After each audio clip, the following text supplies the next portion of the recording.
Yesha Datyurvachaste Vai Datyurvachaste Vai Bhajantyashma Plava Iva Tesham Kapata Adishtrina Patatam Tamasi Yada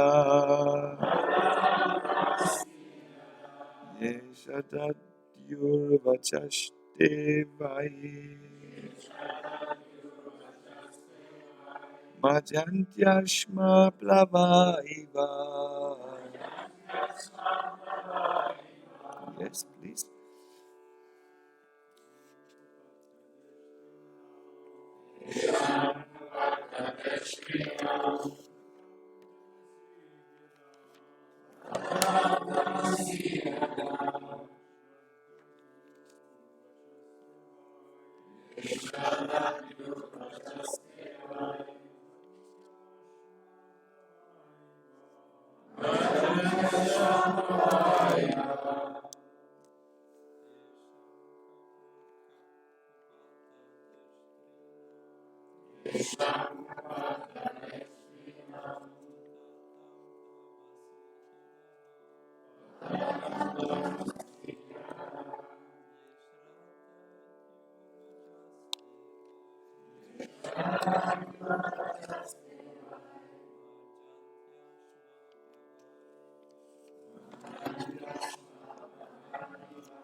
Yes, maybe a Vaishnavi can chant.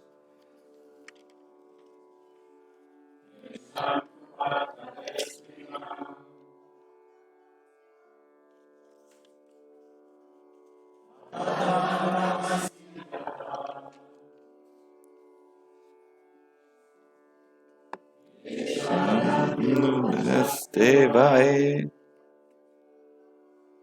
Madhyantyashma Plavaiva. Thank you. Tesham. Of them, the misleaders. Kupata Destrinam. Who show the path of danger. Patatam. Themselves falling. Tamasi. In darkness. He. Indeed. Ataha. Down. Ye. Anyone who. Shadadyuhu. Place faith in. Vachaha. The words. Te. They. Why. Indeed. Majanti. Sink. Ashma Plavaha. Boats made of stone. Eva. Like. Wow, this is the most amazing pair of glasses I ever saw in my life. Works. Leaders who have fallen into ignorance and who mislead people by directing them to the path of destruction, as described in the previous verse, are in effect boarding a stone boat, and so too are those who blindly follow them.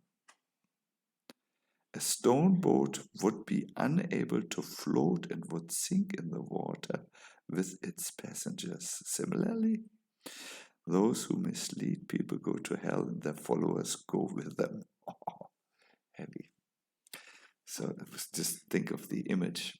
People who are misleading others, they lead their followers into a stone boat. It promises to bring them to an auspicious destination, but of course the stone boat will sink it. Everyone, including the mice and the rice and the everything, will fall in the water and drown there as well. This is the problem of misleaders and misled. So it is, let us read the purport. As stated in the Vedic literature, Nide Hamadyam Sulabam Sudulabam Plavam Sukalpam Gurukanadaram. We, the conditioned souls, have fallen in the ocean of nations. But the human body, fortunately, provides us a good opportunity to cross the ocean, because the human body is like a very good boat. When directed by a spiritual master acting as the captain, the boat can very easily cross the ocean. Furthermore, the boat is helped. Can you imagine by what a boat receives help? I'm sorry. Favorable winds, yes. Furthermore, the boat is helped across by favorable winds, which are the instructions of Vedic knowledge. If one does not take advantage of all these facilities to cross the ocean of nations, he is certainly committing suicide. One who boards a boat made of stone is doomed. I can't even imagine getting into a stone boat, but this is the image. One who boards a boat made of stone is doomed. To be elevated to the stage of perfection, humanity must first give up false leaders who present boats of stone. Well, this would be a good title for a song of Michael Jackson, maybe, or of Rinaldo. No, Rinaldo doesn't sing. Maybe in the bathroom, but not professionally. All of human society is in such a dangerous position that to be rescued, it must abide by the standard instructions of the Vedas. The cream of these instructions appears in the form of Bhagavad Gita. One should not take shelter of any other instructions, for Bhagavad Gita gives direct instructions on how to fulfill the aim of human life. Lord Krishna therefore says, Sarvadhamam parijajamang ekam sharanam braja. Give up all other processes of religion and simply surrender to me.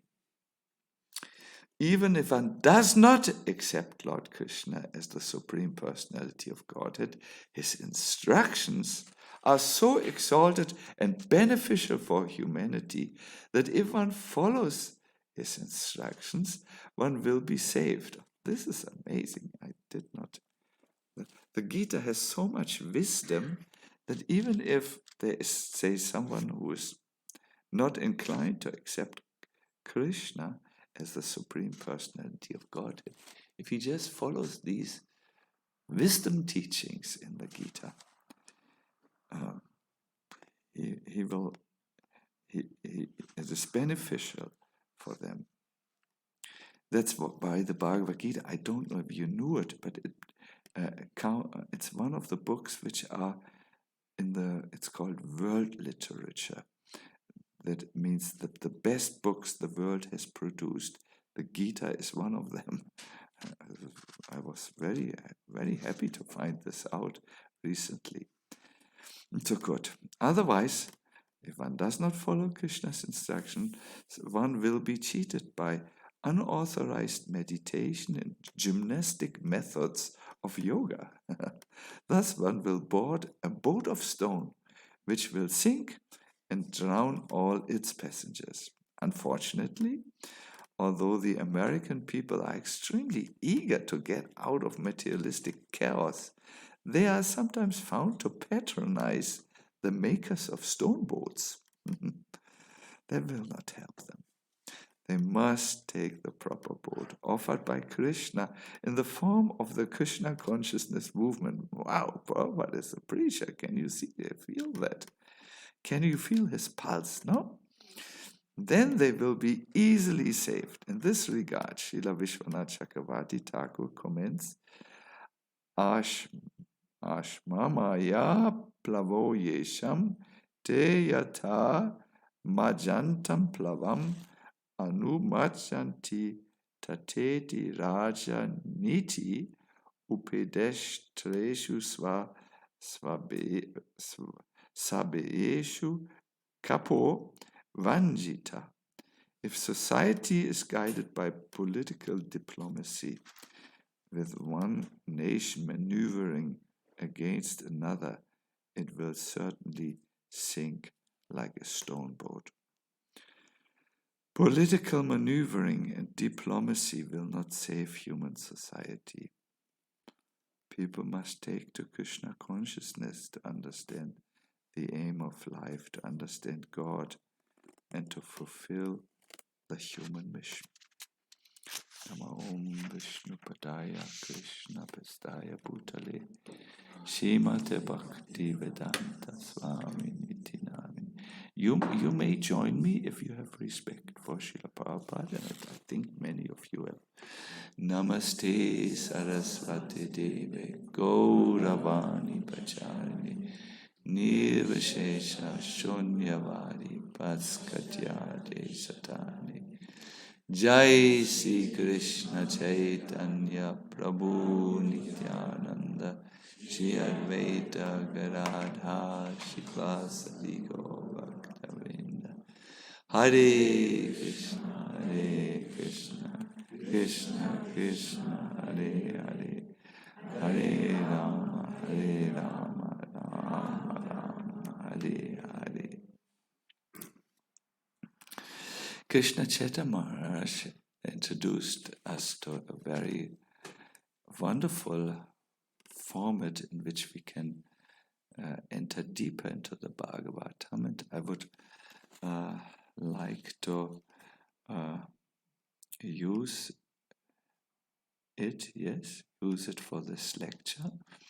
It's a very traditional format which we hear in various scriptures, so it is very useful for all of us. So when you hear such a text, you first of all hear it, you see, what does it say?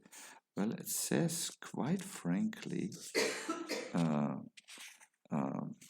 that misleaders are not only suffering themselves, but those who follow them suffer the same fate as them. Now, this, I think, if we take it as an isolated statement, we are quickly done with this statement. It's very clear what is the statement, but we should now see what is the context. In what context is this verse appearing? The verse is appearing in a very dramatic fallout between guru and disciple. Indra, whose spiritual master is Brihaspati, had failed to acknowledge him when Brihaspati came in to his, the big hall where his throne was situated. Brihaspati had seen him from the corner of the eye, but he was so absorbed in his own life, his own world, that he had not recognized him, he had not greeted him, he had not acknowledged his presence, and Brihaspati, as a result, there must have been something brewing in their relationship. I don't think it was a very good relationship. Otherwise, Brihaspati would not have acted so harshly. Brihaspati got out of the hall and just went away. So Indra is a highly developed being, He saw, wow, my spiritual master has turned his back to me. What do I do now? He immediately wanted to correct his mistake, and he he jumped up, he went through the hall. He asked, has anyone seen where Brihaspati went, which way he took? And when people said, no, we did not see Brihaspati, and we didn't see in which direction he went away, then Indra thought probably he's at home. So he quickly went to his home. He wanted to say, I'm very sorry, I'm a little bit, I was covered, but I saw him, I have understood my mistake. I sincerely asked you to not take it so personally. But when he wanted to do this, but when he arrived at home, in the home of Brihaspati was not there, and none of his other disciples who lived with Brihaspati knew where the Guru had gone. And then Indra understood a very, very important lesson. He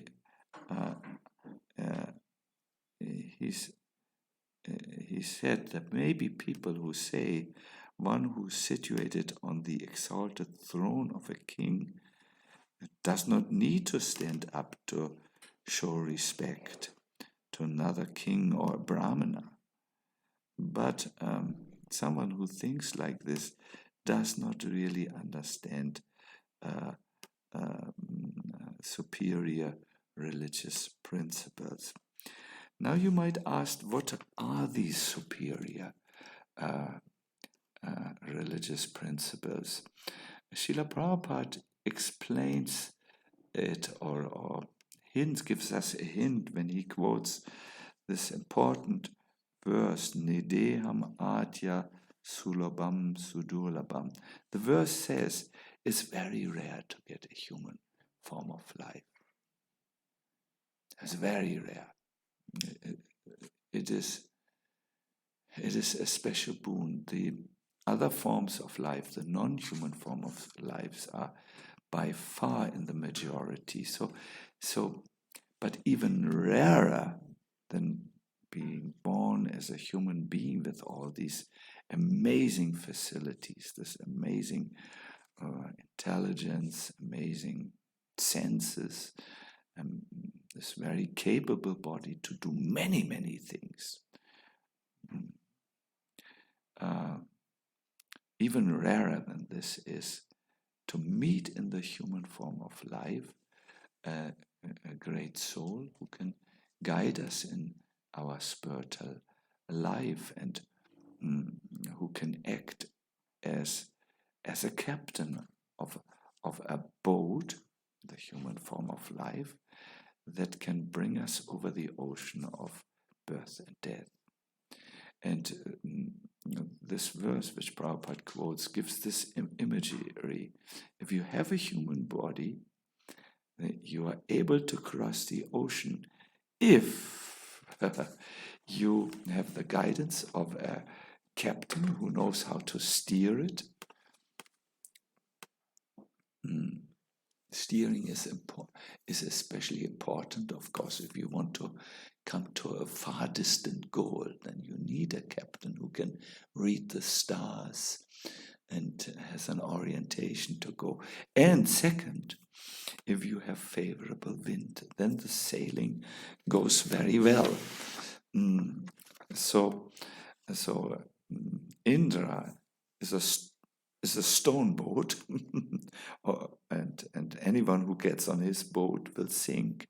But those who actually apply the gift of the human form of life by taking the instructions of Guru and the favorable winds of Krishna's instructions as they are given in the Shastras, then they can very nicely cross the ocean of material existence. So this is the subject and the context Indra understood it. I have turned my chance into a sinking boat. I have not made good use of my particular body, and therefore I don't know what will be my destiny. He was really, really shocked and afraid, and he was really, I think, and we would say, mental about it. He was thinking back and forth. So Krishna Chaitanya Maharaj has told us also, good, this is the context, we have it. Now let us see, does something resonate here? Are there other passages which will, on this subject, which will enrich our understanding further?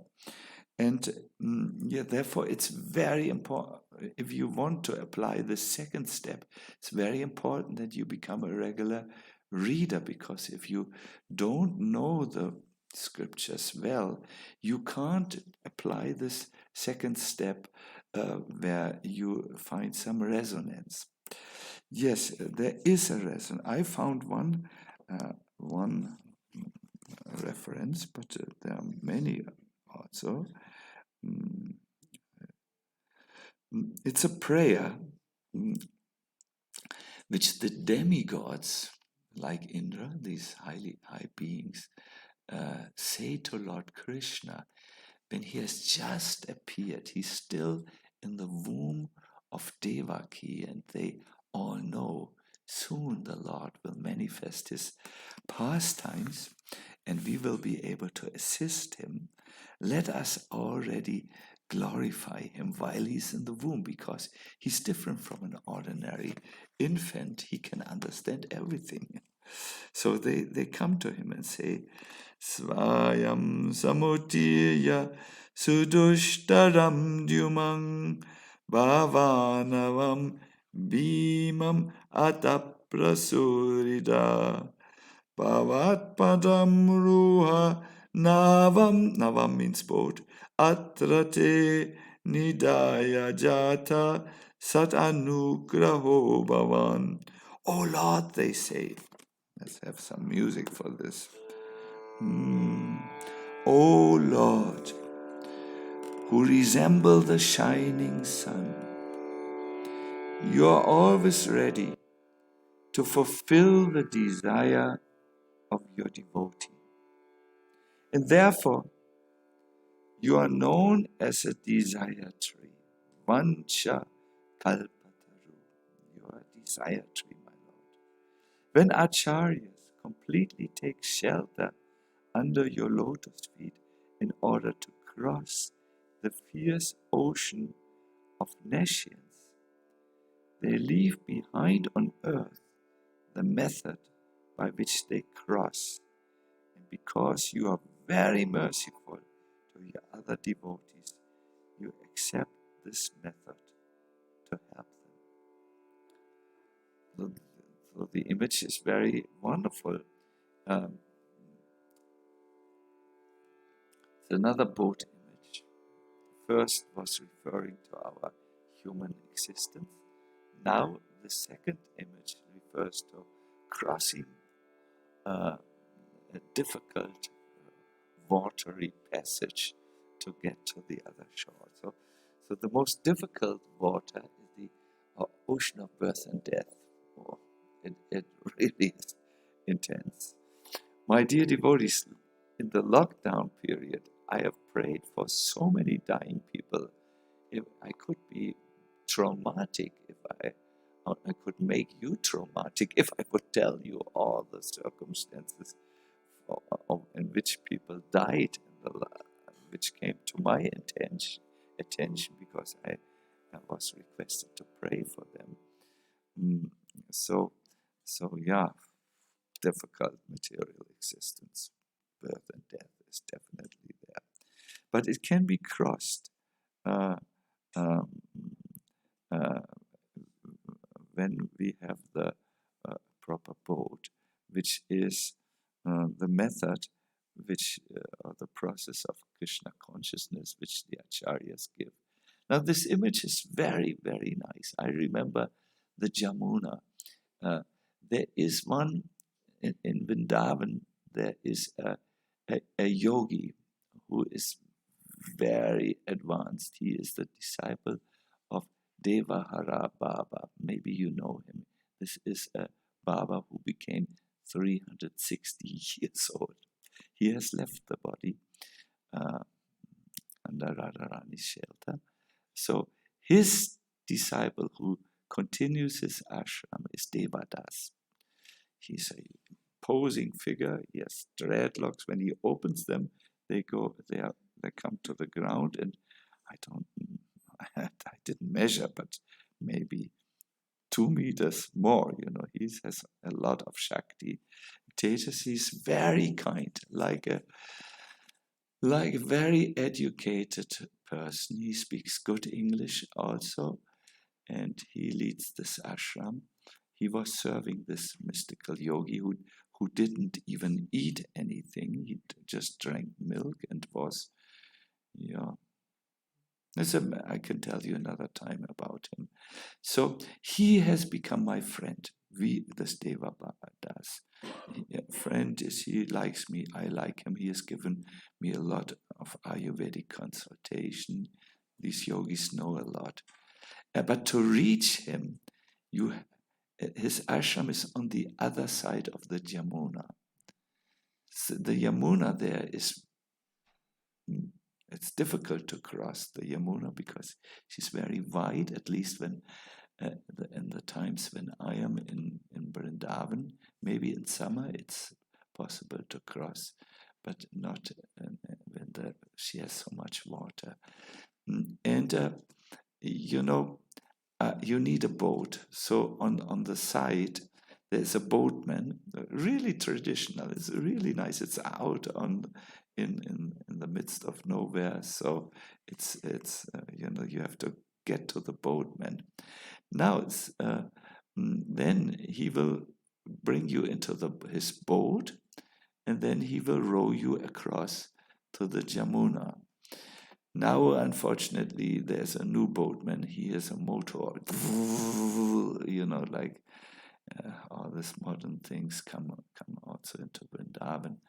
But the old boatman, he was rowing you. It took a long time, and it was very scenic. You would see the sun going down, and it was very beautiful. So he would take you across.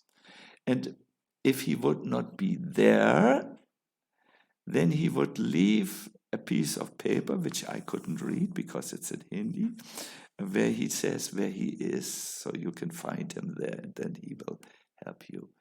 But this is a good image for us also. The boat to cross the ocean of birth and death is given. It's the process of Krishna consciousness. You can have it. You can go inside. You can go in it. But sometimes you need someone who knows to navigate the boat, and you need the boatman, the captain. That's why it's so important to have a guru who helps you to apply the teachings of the Vedic scriptures so that you can make full use of it and know what is now relevant for you at this moment in your sadhana. Good. The acharyas have given such a boat, and you can find it and cross with their help the ocean of birth and death. Yes, this is one point which I wanted to say, but now when you reflect about this and go one level deeper, you will find amazing treasures in this Bhagavatam text. What is the point here? The point here really is respect. And why is respect important? It is because then blessings can flow. Blessings in our spiritual life, some of you have heard it already, but it's good to hear it again, are more important than your own efforts. You can be very exact in the execution of sadhana bhakti. You can rise early in the morning. You can chant extra rounds. You can, you can be very disciplined, very determined. And all this is very helpful. Let us not undervalue this. But ultimately, if you have no blessings, you can't move forward. You will stand still in your understanding and also in your spiritual accomplishments. You won't learn more than you know already. It's almost like when the boat is on the ocean. Yes, there may be even the captain inside. Everything may be good, but if it's an old boat, a sailing boat, if there is no wind, the boat will not really move forward. That's why this image is given, the sailing boat. You need strength or help from above, help from the Shastras. The Shastras give you insights, but these people, like gurus, I would say in the plural number,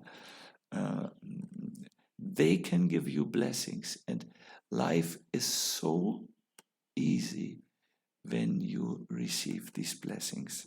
Everything goes forward so nicely.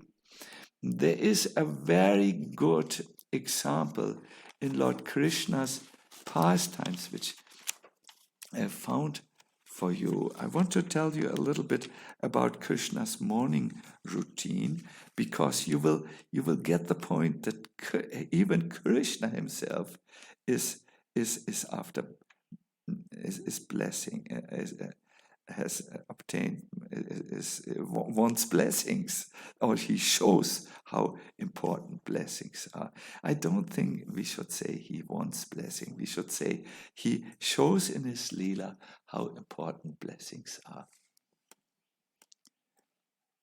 Now, he would get up very early at Brahma Muhurta time. That's just before sunrise. And his queens who were with him would curse this hour because they were embracing their Lord at that time. And when Brahma Muhurta came, they could hear the cocks making their sound kikiriki in the morning in Dwaraka, apparently, and they would curse. They are roosters. They would these kikiriki people. They are roosters. Ah, curse you, rooster! Why don't you sleep? Sleep, rooster ji. Don't make your sound.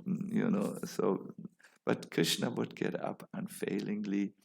He would chant the Gayatri mantra, and then he would meditate about the Supreme Brahman, which was basically him. Do not meditate about yourself. This part you cannot imitate.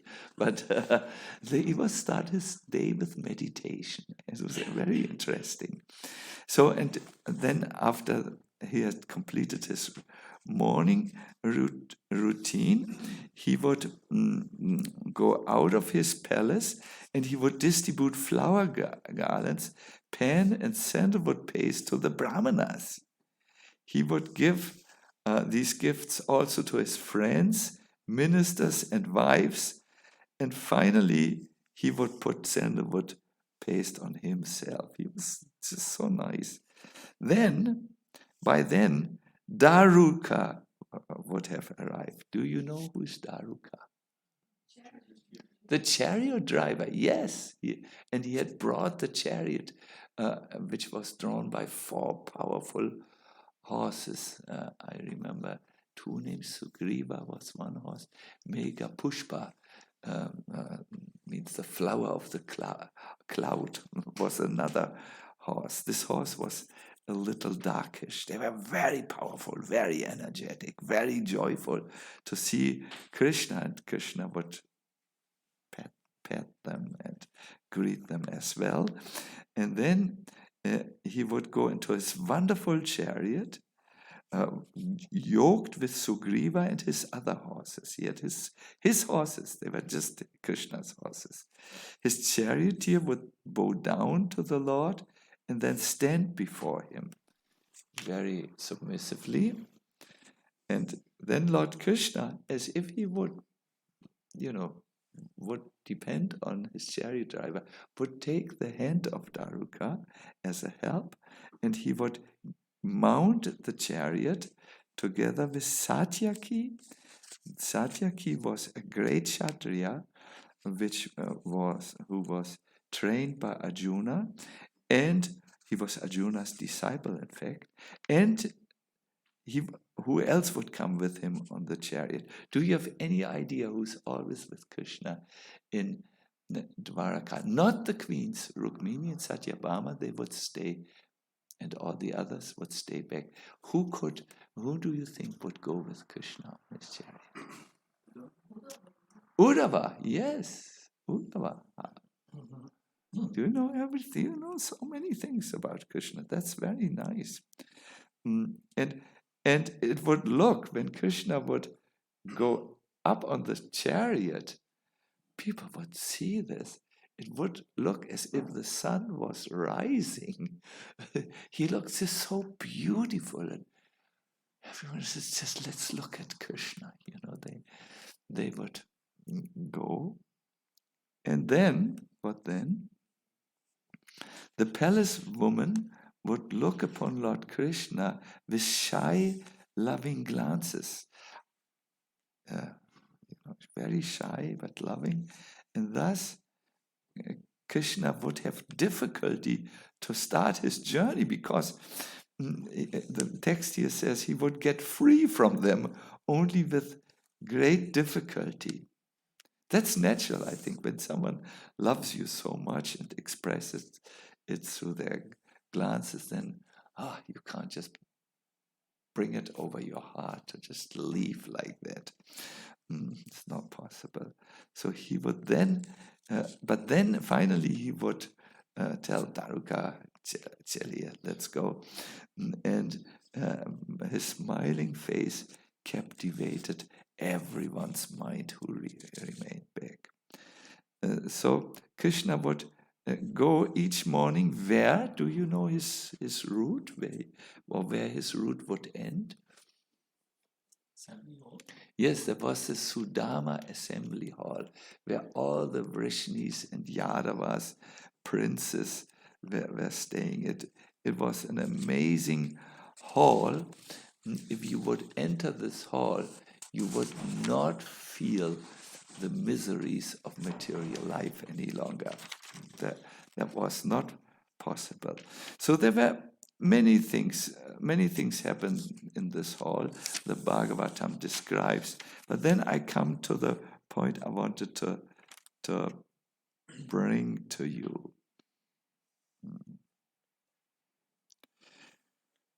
There was a messenger, and when the messenger had spoken, in the hall, there had been some discussion.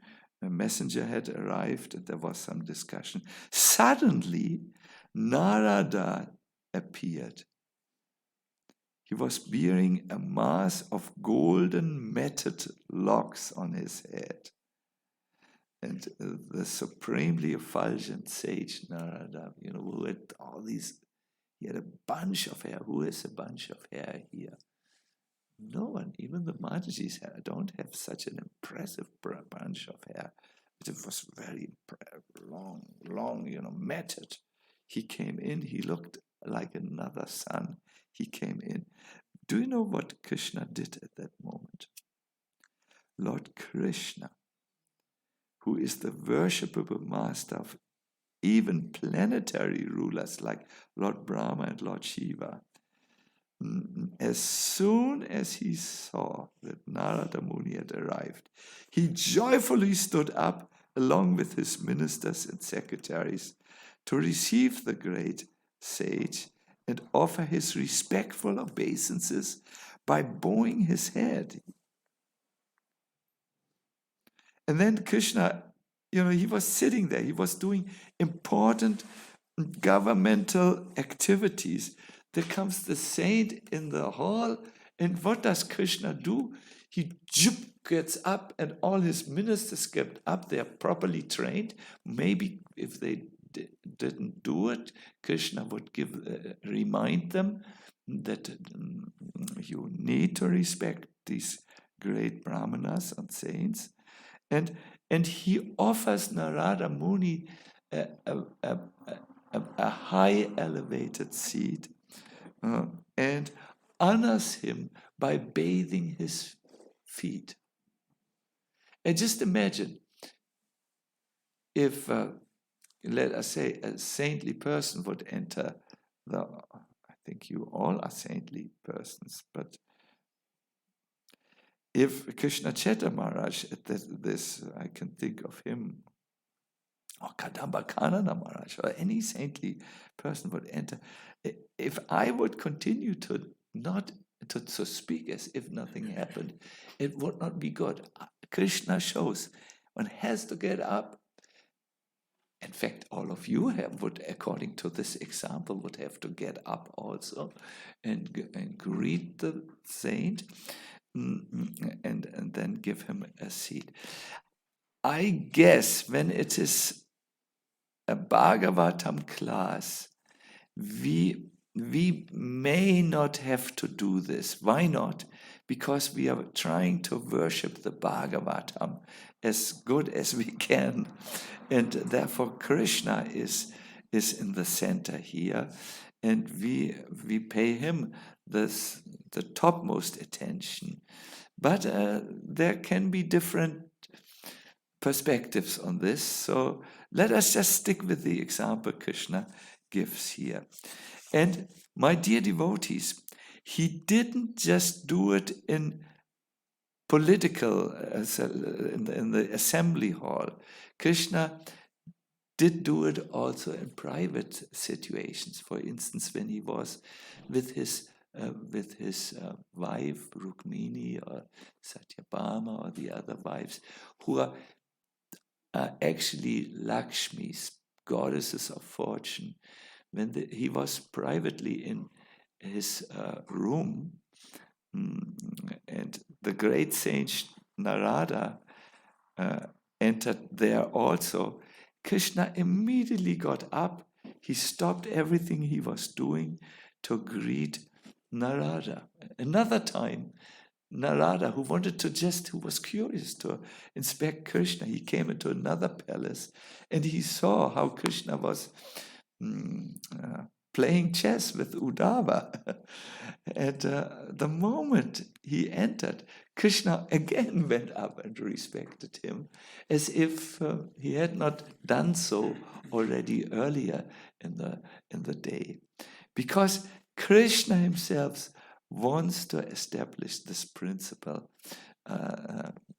Blessings are more powerful than your own efforts. And it's really important for us to receive these blessings. The Bhagavatam speaks about this particular aspect of Krishna's Leela. It says, the Supreme Lord descends to this world in various personal forms, and by performing your pastimes, O Krishna, you illumine the soul's paths with the blazing torch of your fame. Therefore, I surrender unto you. In other words, what Krishna does is, yes, it is Leela, just play, but also embedded in this Leela sometimes are instructions for all of us, which illumine our way through the dark spheres of material avidya. No? And if we understand this example of Krishna, which Krishna has given, we can actually follow this example and we can make our life glorious and wonderful. What do you think? Isn't that ecstatic? So these pastimes of Krishna are so wonderful. They give us instruction, but I believe more so they give us an attraction. Krishna, Prabhupada wrote about how important it is to study the pastimes of Krishna. He said in Krishna book, chapter 90, the transcendental pastimes of the Supreme Personality of Godhead, Krishna, are so powerful that simply by hearing, reading, and also memorizing, you should also remember, like when there is a class and we want to know something, you should not be able to contribute something. You should not just be like, okay, let me be entertained. No, you should participate. No, be there with your intelligence and your heart. No, the transcendental pastimes of the Supreme Personality of Godhead, Krishna, are so powerful that simply by hearing, reading, and memorizing this book, Krishna, one is sure to be transferred to the spiritual world, which is ordinarily very difficult to achieve. The description of the pastimes of Lord Krishna is so attractive that it automatically gives us an impetus. Impetus means like a kick, to study repeatedly. And the more we study the pastimes of the Lord, the more we become attached to him. This very attachment to Krishna makes one eligible to be transferred to his abode, Golokadam. Yes, it says here, Goloka Vrindavan, it says actually. So, my dear devotees, in today's verse we learned something. Indra regretted his mistake because he disrespected Brihaspati, and then he could see, oh, now I'm in danger. My boat, which is a capable boat to cross the ocean of birth and death, has turned into a stone boat. Oh, now I think. Have you sometimes experienced that your life turns into a stone boat? I see you and I know you and I have talked to you at the time when your boat has gone down to the ground. My dear devotees, let's be a little bit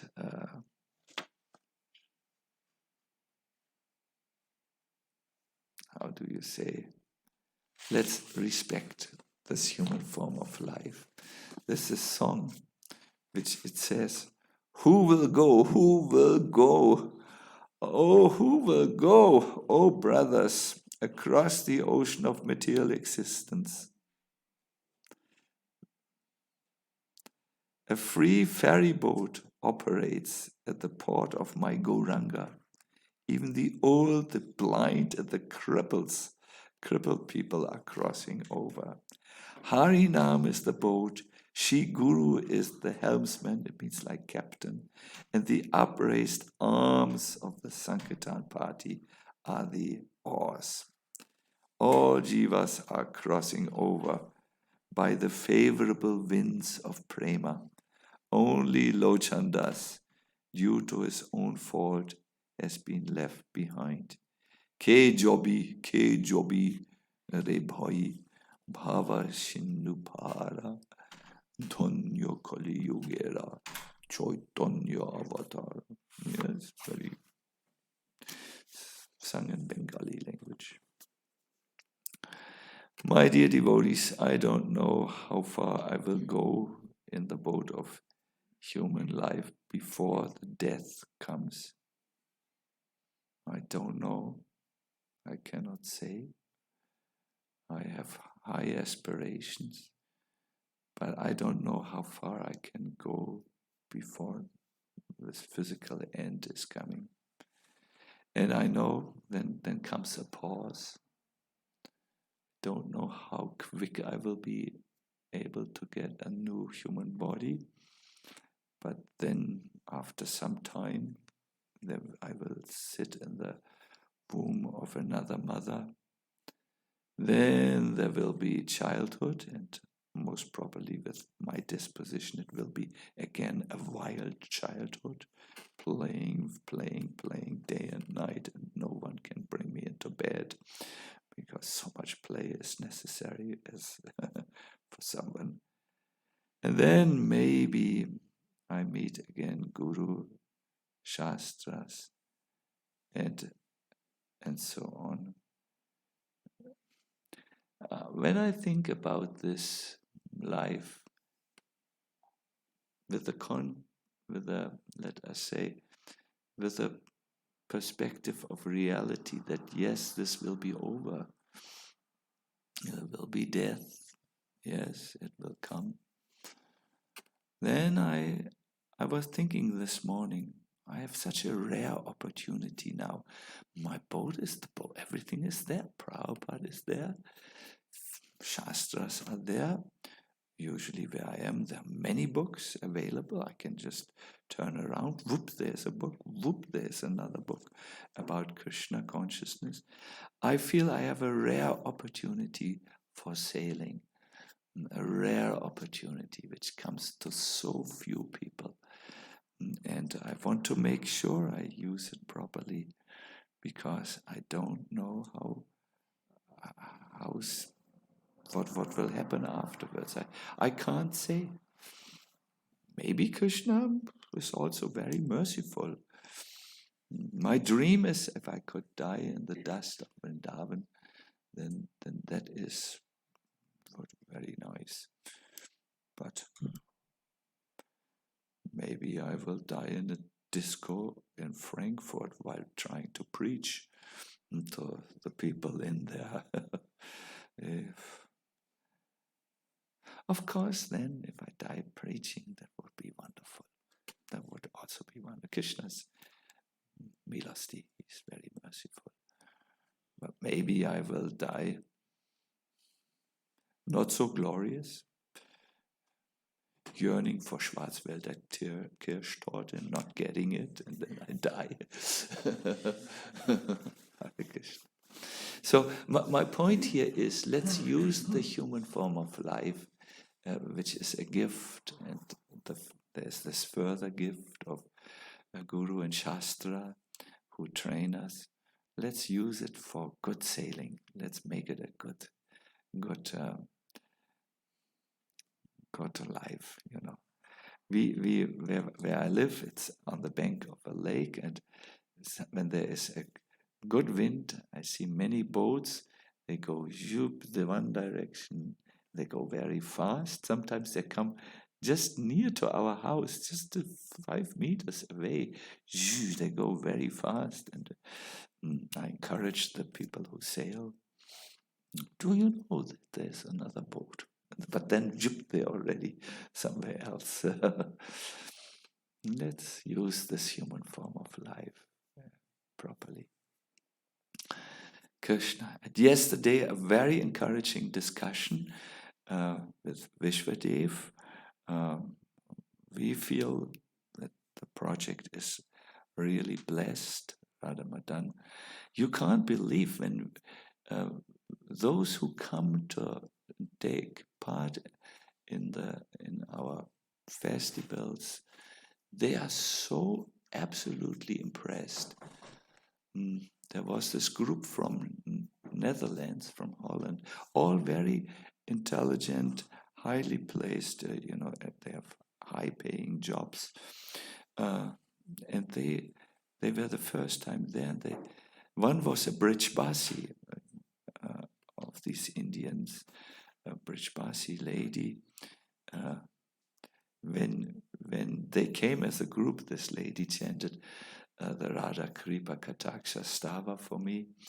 Um, and she said, Maharaj, I really feel I have been so many years away from Braj because I married in Netherlands, but I feel I was in Braj by visiting Goloka Vrindavan. She had tears in her eyes, and she said, "Where was I all these years?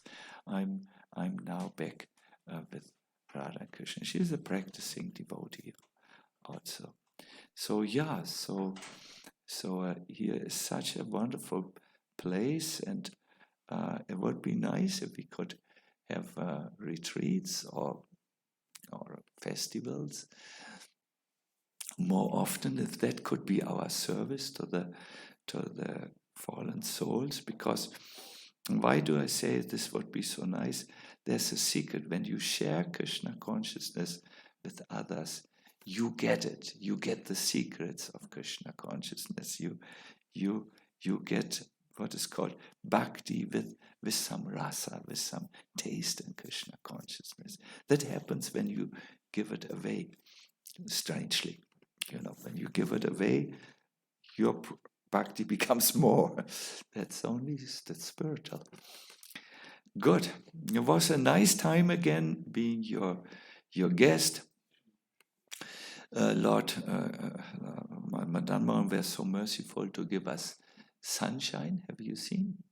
This is rare. And spring atmosphere. I saw in the time of where I was here, the trees just before the house have blossomed. So wonderful.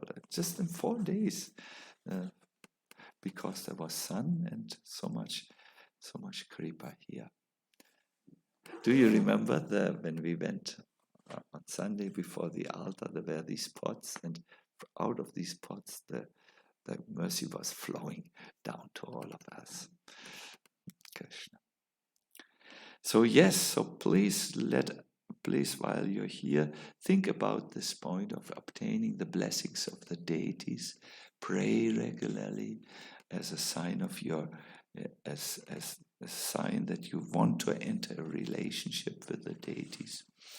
And I think you will be blessed to do many, many wonderful things. There's so much opportunity, and we are also so grateful that the devotees from Ukraine have come here. Of course, we are not that unhuman war is really not a happy occasion, but that you are here is a happy occasion. So wish you all the best, and see you very soon. Jamashtami is just almost tomorrow. Almost. See you very soon, and I will end here. I think the point is clear. Does anyone have a question on blessings? I see Vaijajanti has and Gaurahari. If it's all right with you, I will stay with these 2 questions because we have to go, and I still have to pack and do everything. Yes, Vaijajanti, please speak. Thank you very much for the lecture. And my question is about blessings. So if you can explain a little further how we can, which is a gentle and effective way of praying for blessing and asking for blessing. Yeah. A rule in wanting to obtain blessing is you have to show with your life that you're very eager to get them. This comes in Brihad Bhagavatamrita, where Maharaj Parikshit talks to his mother Uttara on this point. You have to somehow get the blessings of the devotees. He says to his mother, and then he says you must be very eager to this. You cannot, it's not like sometimes devotees come with a gulab jamun with a sweet in their hand and come to me. Oh Maharaj, give me your blessing. It's very difficult. need to see that you are very eager. Then I mean, I can't. Blessings is a flow, and a flow. I always give this example, Vajrajanti. A flow. The water can only flow under certain circumstances. I need to also drink, so I will combine two things in one. Look, Vajrajanti, this cup has to be under, it has to be slightly down here, and then it can receive the water. So if someone wants to have blessings, they need to be in the right position so that it can flow. The person may want to give blessing, but like this water bottle is full. Gaurahari filled it before coming here. There is enough water inside it there, but it can't give the water if the cup is here. It has to be in the right position. So as disciples who want maybe blessings from our spiritual master, or as devotees who want blessings from, there's three Guru, Sadhu, and Hari, the Lord Himself, we have to enter that right relation so that it can flow. We can receive it. So that is important. And eagerness has to. Eagerness is not so easy to come by. You have to bring your life into a context where you can have a vision of reality, where you're not so distracted from the reality of Krishna consciousness. Otherwise, you can't value Krishna consciousness when you are not in the right, when you don't do service, when you're not trying to please the devotees. You have to tune yourself so that you can value Krishna consciousness. I once preached to two mountain climbers. They knew something about Krishna consciousness, but they had difficulties to apply it. They didn't see the value of Krishna consciousness. So they were standing on a mountain. It was split. It was actually two devotees, I can tell you. Two nice devotees, but all over. They're filmmakers, these devotees. Very successful. They I don't know if you know Brad Pitt. Is a very well-known American actor. Brad Pitt came to them and congratulated them. They have won a few very good prizes in a special form of avant-gardistic movies. It's not so mainstream like the Hollywood movies. So, anyways, but in this genre, they are very good. So they were there. They had a lot of gear to climb the mountain. This pike, then a hammer, and not nails, I don't know how to call them, but instruments for climbing. And they were heavily guarded, they were full of this ropes and Haken und Pike and ich weiß nur in Deutsch, and all these things you need for mountain climbing. And they were getting ready to climb this high wall. And I said, see, if you know how to use this gear Ausrüstung, then it's very helpful. But if you don't know how to use it, it's just a burden. So in the same way, if you know how to use all these amazing instructions of Krishna consciousness, they are very, very helpful. These rules, to get up early and to chant the rounds and to read and to do all the things which we do. They're very helpful if you know how to use it. But if you lack the vision how to use it, it's just a heavy burden. mm, or someone, So in the same way, when you have the vision, the right understanding how to use the practice of Krishna consciousness, it's so wonderful, it's so helpful, and so on. But if you don't have this vision because you're too distracted, either in your own little world of aham, mameti, I and mine, or in anything, you're distracted, then you just don't see the value of this. You think, let's get rid of this. Let's be free of these things. But then you can't climb the wall. You can't cross the material ocean of birth and death. So I told them, and recently one of the two brothers, they are twin brothers, one of the two brothers, the Popoviches, came to me and said, Maharaj, when you came and we were just getting ready to climb this wall, and you told us this, somehow in that moment it went through. We could understand, yes, let's be a little bit more disciplined with this Krishna conscious practice. Let us use it, and we every day we hear the Bhagavatam. Now we study the Bhagavatam with wisdom of the sages, Raghunath and Kostuba, and we like it really. We will come to the Italian retreat, and we are really into the fire.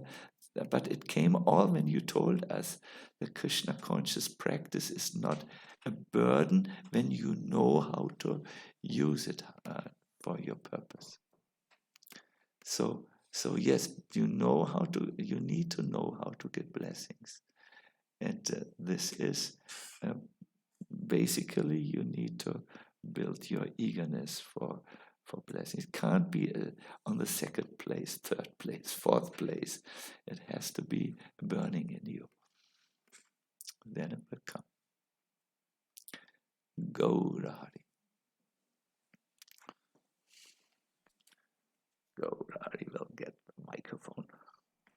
I was wondering, you spoke of offering respect to the spiritual master, and I see when the spiritual master comes or great devotee, then it's very natural and very easy to offer respect. Just wonder, in the side of a community like we are, where how do we do to keep respectful attitude toward other devotees who are maybe not in the level of guru or very exalted devotee? How we can cultivate this respect toward everyone and also this appreciation toward other devotees? Yes, you need to know the art of reframing. Often when you are in a close community and you are strong individuals, you get on each other's nerves. At that time, you need to see if you can have another vision that, okay, we are here on this project. Our goal is a very nice goal, and we need each other. Do I still like the goal? The goal is to become Krishna conscious and to share Krishna consciousness with others. At that time, you can tolerate each other's differences. Yesterday, talked to two very wonderful and very advanced devotees, and there was a disappointment with another devotee, a strong disappointment. Not here. Don't worry. And yes, I know this is a real thing. I know that this devotee with whom this couple had difficulties is difficult at times. I know that it's a legitimate, justified problem. And I told them, just see, can you still agree with a greater vision, which and then you could, which brought you together with this devotee, and if you can, then you will find out some ways how to avoid wie sagt man, die Reibungsfläche. There is always a point in us and the point in the other. When we come together on this point, we explode like a match, a trick. And you have to see how you can avoid these moments which usually repeat itself. To maybe, you have to be creative. You're intelligent. I don't know how to do that, but it needs to sometimes, you have to just see, okay, here on this point, we can't agree, and there will be again a problem. So let's avoid this problem. Or if someone needs to deal with this area, then it can't be me. It has to be someone else who can get along with it, devotee. Yeah. But the main point is, Gaurahari and everyone, I would have left the Krishna conscious institution since many times and since many years already, if I would not agree with the purpose of the teachings. I'm totally enthusiastic, and that helped me to get over moments where I felt misunderstood or hurt. No? So you go from the small problem, which is there, and go into the big picture again. I think many of you older devotees are here only because you could do this. You could go from the small moments, small hurts, into the bigger picture. And you need to do that again and again and again to stay enthusiastic. Good. Time has come to say goodbye. All the best to all of you. And Hare Krishna. Prabhupada ki jai.